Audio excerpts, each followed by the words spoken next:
Yo, what's up, guys? Hope you're having a great day. And today's video, we're going to talk about the new .50 patch that came out for Valorant. If you haven't, already seen the updates and everything like that on it, or if you just don't follow the Valorant news on Twitter, which I suggest you do, that's the best place to get the latest information on the updates, patches, everything like that. But I'm going to go ahead and run through some of it for you guys, let you know what they updated and everything like that. So let's hop on into it. Alright guys, so one of the biggest updates that they did in the patch was change the way the rifles shoot, the Phantom and the Vandal, which they made the tap firing easier and the burst fire a little bit easier for people. Like I said right here, to better support a variety of shooting styles, which it's amazing. So if you haven't checked it out, go hop in a game or shooting range, something like that, and check that out for yourself because it made a big difference and I love it. And then there is also a buff for Viper's snakebite poison floor, and it's the deal she shoots out of her arms or whatever, and causes a little puddle on the floor. But they increased the size of it. I haven't got to use her yet, so I don't really know if it's more effective, which I would say it is because they made it bigger. But like her snakebite already does a lot of damage as it is, and increasing the size of it. Whew. They also upped the price of some of the agents' abilities, especially Sage's. They upped the prices of her walls, and then I think her orbs, her slow orbs, I believe. They may have upped the price of the slow orbs. I'm not sure. I know they upped the price of her wall. I think it went from 300 to 400. And then I do think her slow orbs went to 100 to 200. And then they also slowed how long the floor stays iced also. There's a lot of exploits in the update that they also patched so people can't get in certain areas of the map like this. You can see right here this Omen just TP'd up on top of this building right on Haven on A site.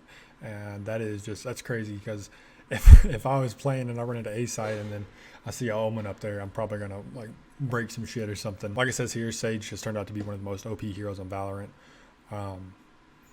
And here it is right here. The duration of her slow orb has been decreased from 9 to 7 seconds. And its slowing effect has been brought down from 65 to 50.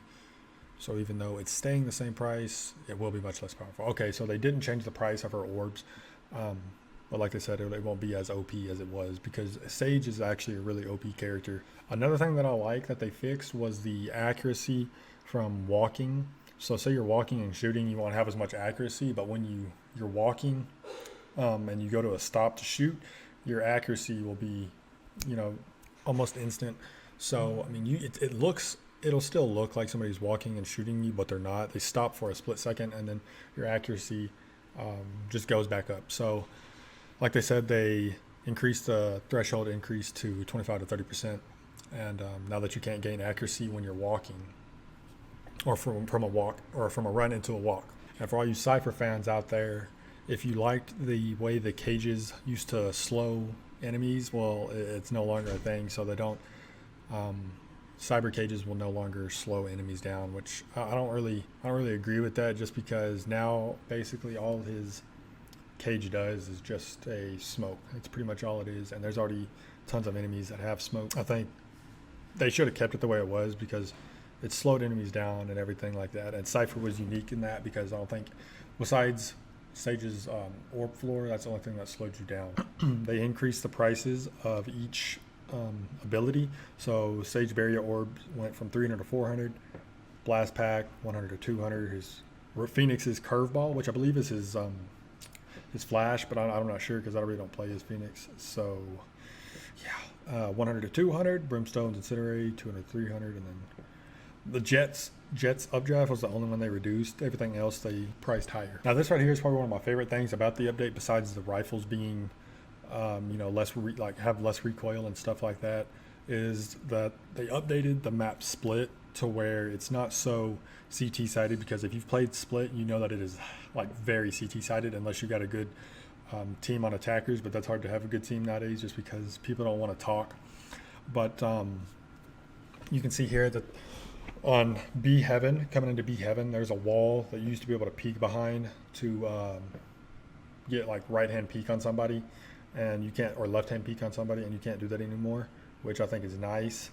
So that's a disadvantage for the CT sides, and then an advantage for the attackers. They also moved some of the barriers back from where they were. So there was a barrier on A ramp at the very end of it, or almost at the top of A ramp, and they moved it all the way back to like the middle of ramp or something like that.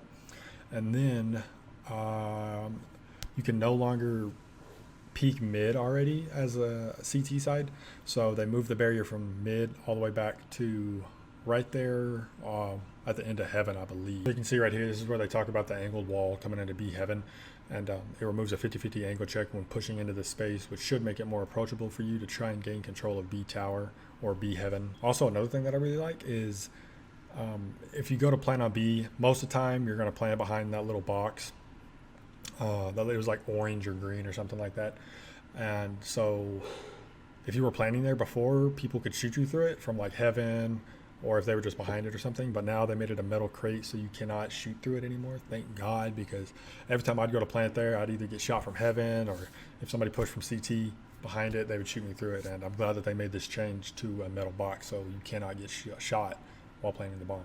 They added a new user interface, like for the main menu and everything like that, and also new agent icons when you choosing your agent, and they look really slick. They're pretty clean. Another bug that they fixed was if, say, Sage had Cypher or Sova on a wall, and then if the wall would be destroyed, they would just float in the air. So a lot of people would do that, like in coming into B heaven on split. They would do that a lot, sit under or sit right on top where they come through on the stairs into B heaven, and you wouldn't see them. So a whole team could run in there, and then Cypher gets all the kills, and everybody's like, what the hell, where's he come from? And then he also can no longer pick up his trap after an enemy has triggered it. I'm not going to go over all of these just because that's a lot, and a lot of them ain't all that big of a deal. I'm just going to go over the main one for you guys that I think you guys should know. If you want to know more, be sure to go follow the Valorant news on their Twitter at Valorant Updates. But yeah, guys, those are the main updates and patch notes for this new .50 update. And like I said, I'm not going to go over all of them for you guys just because there's a lot in there that aren't that important. But if you guys want to see all of them, I will link I'll link to this site in the description below, so you guys can go check out the new update and what they all did. I hope you guys enjoyed this video. If you haven't already, be sure to hit that subscribe button, like the video if you're interested in these kind of videos, just so you guys don't have to read all through it and everything like that. But I hope you guys have a great day, great night, wherever you are, and we'll see y'all later. Peace.